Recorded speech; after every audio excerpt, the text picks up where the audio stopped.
I'll be taking you through some data on a piece of work that we've been working on here for the last year and a half.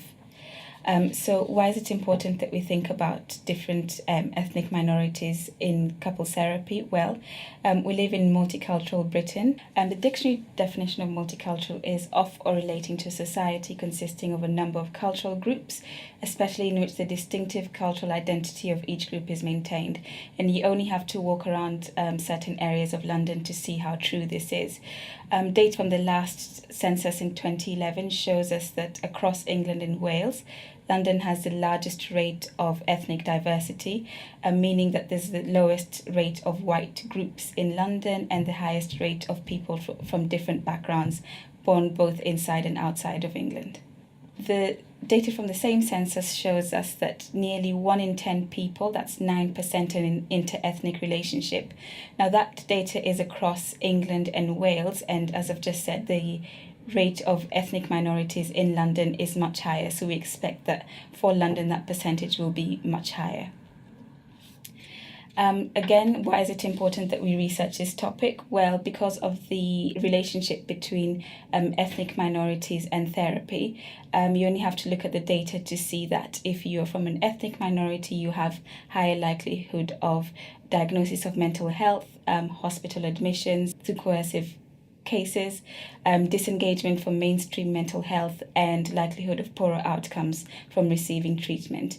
In fact, data from the last IAPT report, which is grouped by ethnicity and gender, shows that if you are a white Irish female, you have rates of recovery around 50%, but if you're male of Asian Pakistani descent, you have the lowest rate of recovery for anxiety and depression. Data also grouped by religion shows that those of a Muslim background have the lowest recovery rates. So a worrying picture of how ethnic minorities are doing in therapy. So there are 3 key papers around the use of therapeutic services by ethnic minorities. I'll put the references there, but I really want to highlight the second paper, which compared the use of CAM services of 40 white British mothers to 39 Pakistani mothers. And they compared around 4 key areas, which are the awareness and experience of CAM services, willingness to use CAMs, the level of severity of their problems of their children before they refer to CAMs, and the importance of the clinic location, gender, language, and racial identity of the therapist. Now, I want to highlight the third point because what they found was that for white British mothers, they were more likely to contact CAM services when the children's problems were mild or moderate. But actually for Pakistani mothers, they were more likely to contact CAM services when the children's problems were severe. So this wasn't to do with the difference in understanding of the problems, but more about their understanding of what therapy is. And they just gave a few quotes around how they felt. So things like, it doesn't fit with our culture, we would deal with it ourselves, and I never fully believe in showing problems to outsiders. So a real picture of how Pakistani mothers are feeling about engaging with therapeutic services for their children. It's also important that we think about this from a research context.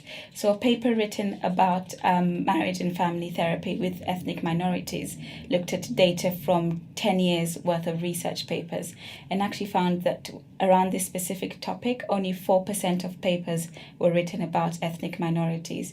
Now that's from a US context, and we know that there's a real paucity of research around marital and family therapy in the UK, and much less for ethnic minorities in therapy. Here at Tavistock Relationships, we collect data on psychological well-being, relationship satisfaction, and the demographics of the kind of people that come in to seek our services. And this really helps us understand whether what we do works, but also whether what we do works for whom. So the graph shows the ethnic background of our clients, and as you can see, most of our clients, in fact 58% of our clients, come from a white British background. And this is a mapping of population statistics, but also of what the literature tells us of who uses therapy. So in terms of people who are in mixed culture or mixed ethnicity relationships, over half of our clients, that's 53.25%, are in mixed ethnicity relationships. 23% are in mixed race relationships. The gender split for that is almost equal, but what we're finding is that slightly more females are in an inter-ethnic relationship than males.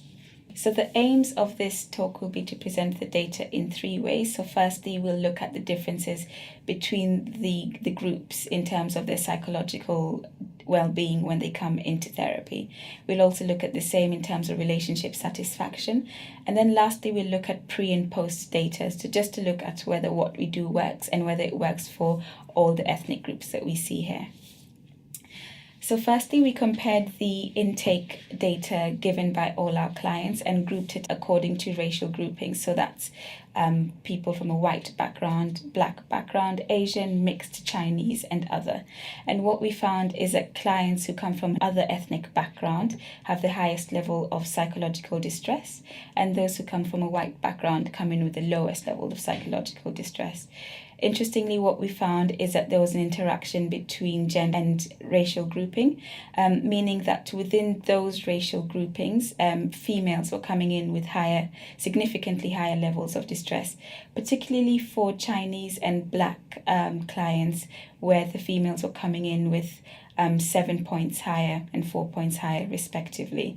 What we didn't find is the same finding for clients of other ethnic background. So within that racial grouping, males and females are coming in with similar levels of distress. We then divided the data between all the ethnic groups, so that's people of white British, white Irish, white other, etc. And what we found is that clients of Asian Pakistani descent are coming in with higher levels of psychological distress. And that could be something around what the paper that we've just highlighted before. So something to think about, whether clients from this particular group are waiting quite a bit longer until their problems are severe before they come into therapy. So the third and fourth aspect of how we looked at the data is comparing people who are in inter-ethnic relationships with those who are in same ethnicity relationships. So that could be somebody who is a white British person who is in a relationship with somebody who is a black Caribbean, or a white British person in a relationship with somebody from white other descent. And what we found was that there's no significant effect of psychological distress when they come in. So they're coming in with similar levels of distress. But when we group that according to interracial couples, so that's a white person with a black person, or an Asian person with a Chinese person, we found that those in mixed race relationships had higher psychological distress when they came into therapy. So next, we just looked at that data in terms of clients who were in same ethnicity and same race relationships. So we looked at clients who were both Pakistani, both African, both Caribbean, both Indian, both Irish, both Bangladeshi, and both white British. And what we found was that amongst clients who were of Pakistani descent, whose partners were also Pakistani, they had the highest rates of psychological distress when we first saw them. So again, that might be linked with how long people are waiting until they seek psychological help. When we looked at that according to same race relationships, we found that clients who are both black come in with the highest rates of psychological distress, and those who are both white with the lowest. So just a key summary of all the findings we found when we looked at ethnicity, race, inter-ethnic and interracial relationships, and same race and same ethnicity relationships, we found a significant difference in psychological distress in all areas except when we looked at inter-ethnic relationships. So the next aim is just to look at relationship dissatisfaction, and we measure that using the GRIMS. So what we found when we looked at, to start with, relationship dissatisfaction by racial group, is that clients who are black are actually coming in with the highest levels of dissatisfaction. When we divided that between all the ethnicities, again, we found that people of black Caribbean descent come in with highest levels of dissatisfaction, closely followed by people of Pakistani and Bangladeshi descent. A paper has been written around family formulation in Caribbean, Asian and white people, and what it found is actually amongst Caribbeans there's higher rates of cohabitation, low rates of marriage, and higher rates of single parenthood compared to people of Asian descent who have high fertility rates at a younger age, so early 20s, and also high rates of marriage, so identity really grounded within marriage. So something to think about. Next, we looked at, again, inter-ethnic and interracial relationships. Now, conventional wisdom gathered from the literature will tell us that those in inter-ethnic and interracial relationships will come in with higher levels of dissatisfaction. But this wasn't the case for the clients that we saw. So a couple of hypotheses around that. One is that the data for a lot of this literature is gathered from population surveys. So workforce and labour household surveys, for example, and they look at dissatisfaction through the lens of marital and cohabitation dissolution. So that could be why they're finding that mixed ethnicity and mixed race relationships have higher dissatisfaction. And the second reason is that for the clients that we see, they have a vested interest in staying together, so they are actually coming to seek help. So this is a help-seeking population that we see.